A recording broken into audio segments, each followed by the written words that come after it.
Sebelumnya, Sioyan sempat terdesak oleh rentetan serangan cepat pedang Kaisar Tulang Tianzun pertama. Namun dalam hitungan detik, Sioyan membalikan keadaan. 3 teknik dahsyat dilepaskan berturut-turut, memaksa Tianzun pertama keluar dari pedang Kaisar Tulang, memutuskan satu lengannya dan menghantam tubuhnya keras ke dalam tanah. Saat nyawa Tianzun pertama nyaris berada dalam genggaman, wakil kepala aula tiba-tiba muncul, menyelamatkannya dari serangan fatal. Rantai hitam melesat bagaikan ular maut menuju Sioyan. Sioyan sama sekali tidak menghindar. Dia mengulurkan tangan raksasa untuk meraih tubuh Tianzun pertama. Tepat ketika rantai hitam melilit dan siap meremukkan tubuh Sioyan, ruang di sekitarnya terkoyak. Xian muncul merobek kekosongan dan menghancurkan serangan itu dalam sekejap. Tindakan ikut campur ini membuat wakil kepala aula murka dan membalas dengan ancaman. Namun Xian hanya tersenyum tipis. Sioyan sudah berjanji menjadikan tempat ini lautan darah. Lalu kenapa kau keluar untuk mencari kematian? Sombong sekali. Aku khawatir kau tidak memiliki kemampuan untuk membunuhku. Ekspresi wakil kepala aula sangat jelek saat dia berteriak dengan suara dingin. Sioyan sama sekali mengabaikan mereka. Dengan satu gerakan tangan api raksasa menarik tubuh Tianzun pertama dari kawah. Tubuhnya remuk, darah menyembur, dan jiwanya pun terluka parah oleh kemarahan ilahi musim semi kuning. Tianzun pertama tiba-tiba mengungkapkan keganasan ketika kurang dari 100 kaki dari Sioyan. Tubuhnya mulai membekak. Sioyan mengepalkan tangan api besar tanpa ampun dan menghancurkan tubuh fisik Tianzun pertama sebelum meledakkan dirinya. Sebuah cahaya hitam tiba-tiba melesat dengan liar ditembakkan ke arah wakil kepala aula. Melihat jiwa spiritual Tianzun pertama mencoba melarikan diri, Sioyan menjentikan jarinya. Tangan api raksasa seketika berubah menjadi jaring api, menutupi segala jalan dan membungkus jiwa itu rapat-rapat. Tindakan tersebut langsung memicu amarah wakil kepala aula jiwa. Dia mengirimkan kabut hitam pekat menyerbu dari segala arah, mengandung daya erosi yang mengerikan, langsung mengarah ke Sioyan. Kamu tidak akan bisa menyerang di depan kaisar ini. Xian dengan dingin tertawa, tangannya membentuk segel dan kilauan keemasan keluar dari tubuhnya. Dalam sekejap mata, membentuk naga raksasa. Naga itu melebarkan mulutnya, dan dalam beberapa tarikan nafas, melahap kabut hitam tanpa sisa. Suku naga kuno kekosongan. Wakil kepala aula berseru dengan kaget. Pada sayang sama Sioyan telah sepenuhnya menangkap jiwa Tianzun pertama. Dia menyusutkan penghalang api, membentuk botol giok berapi, lalu menempelkan segel spiritual sebelum melemparkannya ke dalam cincin penyimpanan. Sebagai Tianzun pertama, dia menyimpan terlalu banyak rahasia, dan Sioyan berniat menggalinya satu persatu, terutama tujuan aula jiwa mengumpulkan banyak jiwa. Tak disangka kau dapat meminta suku naga kuno kekosongan untuk membantumu. Wakil kepala aula tertawa dalam kemarahan yang luar biasa setelah menyaksikan Sioyan menyegel jiwa Tianzun pertama.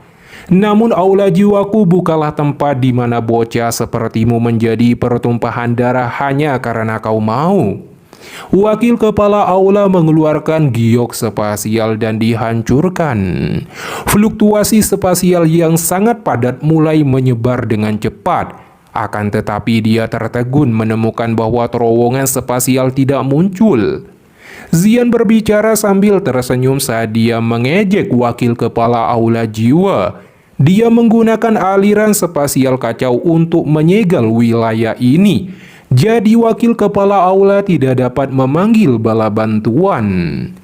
Wajah wakil kepala aula berkedut, hatinya akhirnya hancur. Kali ini kelompok Sioyan benar-benar telah bersiap. Sioyan melangkah maju, suaranya tenang namun mengandung niat membunuh. Aula jiwa telah mengejar gurunya selama bertahun-tahun. Kini saatnya membayar hutang itu. Aula surga, bumi dan manusia akan dihancurkan satu persatu. Sioyan, satu-satunya kesalahan yang dilakukan aula jiwaku adalah gagal membunuhmu sejak awal. Ini memberimu kesempatan untuk mendapatkan kekuatan, tetapi kau seharusnya tidak bahagia. Meskipun klan Hunku tidak dapat menyerangmu karena kesepakatan antara klan kuno, tidak akan lama lagi perjanjian tersebut tidak akan dapat menahan klan Hunku. Pada saat itu, kau akan menemukan bahwa klan Hunku jauh melebihi imajinasimu. Pada saat itu, klan Shiomu dan aliansi rumah surgawi akan benar-benar dihancurkan. Tawanya bergema saat tubuh wakil kepala aula meledak menjadi kabut hitam dan dengan paksa merobek aliran spasial yang kacau. Ekspresi Sioyan menjadi suram, wakil kepala aula melarikan diri begitu saja. Meskipun Xian dapat mengalahkannya dengan mudah, tetapi dia tidak dapat menangkapnya karena wakil kepala aula menggunakan seluruh kekuatannya untuk kabur. Namun Sioyan tidak mempermasalahkan hal itu, karena mereka telah berhasil membalas dendam tindakan aula jiwa, sehingga opini publik mengatakan aliansi rumah surgawi pengecut telah dihilangkan. Apalagi mampu menangkap Tianzun pertama dan mendapatkan api hati laut, Sioyan telah memperoleh banyak hal selama perjalanan ini. Selain itu, mereka bahkan telah menghancurkan aula cabang aula jiwa. Kerugian semacam ini adalah sesuatu yang bahkan aula jiwa tidak akan bisa dengan mudah menerimanya.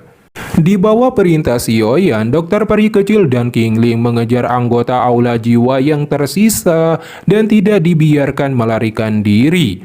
Setelah itu, dia beralih ke medan pertempuran antara Yalau dan Guyao. Dalam pertempuran tersebut, Guyao jatuh dalam situasi dirugikan dan melemah. Hanya masalah waktu sebelum dia dihabisi. Perhatikan Guyao, jangan biarkan hantu tua ini kabur. Xian bergerak ke depan setelah menerima perintah, berubah menjadi naga raksasa dan membantai para ahli aula jiwa dalam hitungan detik. Sioyan menunduk untuk melihat reruntuhan aula besar di bawah. Dia mengeluarkan penguasa Suan dan dengan kejam menebas reruntuhan aula besar untuk digali. Pilar api raksasa melesat dan membelah aula besar itu, mengungkapkan rantai hitam yang tak terhitung jumlahnya di dalamnya. Beberapa kelompok cahaya spiritual tergantung di ujung rantai itu. Sioyan marah melihat puluhan ribu tubuh spiritual ini. Dia melambaikan tangannya dan menghancurkan kurungan tersebut sehingga membantu ribuan tubuh spiritual terbebaskan. Kemudian Sioyan menemukan gugusan cahaya yang terhubung dengan ribuan tubuh spiritual yang melarikan diri tadi. Sioyan merasakan gugusan cahaya mengandung fluktuasi spiritual yang sangat menakutkan dan murni. Yao Chen tiba-tiba muncul sembari berkata ini adalah inti dari jiwa. Sioyan menoleh dan melihat Yalau turun dari langit. Dengan demikian juga Guyao dengan cepat telah dihabisi setelah Xian turun tangan. Yao Chen menjelaskan inti jiwa dibutuhkan 1 juta jiwa dan seharusnya menjadi koleksi aula manusia. Wakil kepala aula terburu-buru untuk melarikan diri, sehingga dia bahkan gagal membawa barang sepenting itu. Sioyan menghela nafas mendengar ini. Metode aula jiwa memang begitu ganas. Mereka adalah kanker bagi seluruh benua. Sioyan penasaran apa tujuan mereka mengumpulkan banyak jiwa dan inti jiwa ini pasti ada skema besar di baliknya. Yao Chen menjelaskan menyerap inti jiwa dapat meningkatkan kekuatan spiritual. Jika seseorang memiliki esensi jiwa dalam jumlah yang sangat besar, seseorang mungkin bisa melangkah ke tahap kaisar yang legendaris. Xiaoyan dengan terkejut bertanya apakah klan Hun berencana meningkatkan kekuatan spiritual ke tahap kaisar dengan menangkap jiwa.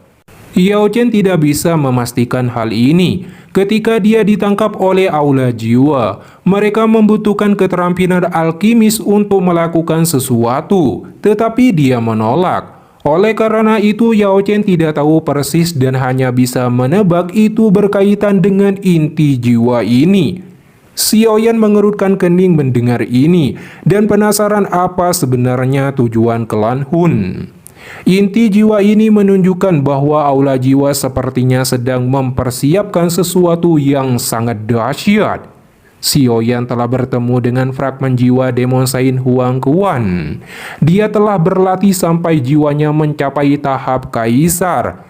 Tetapi Huang Quan berkata bahkan jika jiwa seseorang mencapai tahap kaisar, dia tidak akan bisa mencapai kelas Daudi.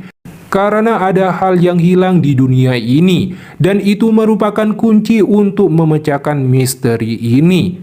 Xiaoyan lalu bertanya apa yang harus dilakukan dengan inti jiwa tersebut. Yao Chen berkata ini diciptakan dari pembantaian yang tak terbayangkan.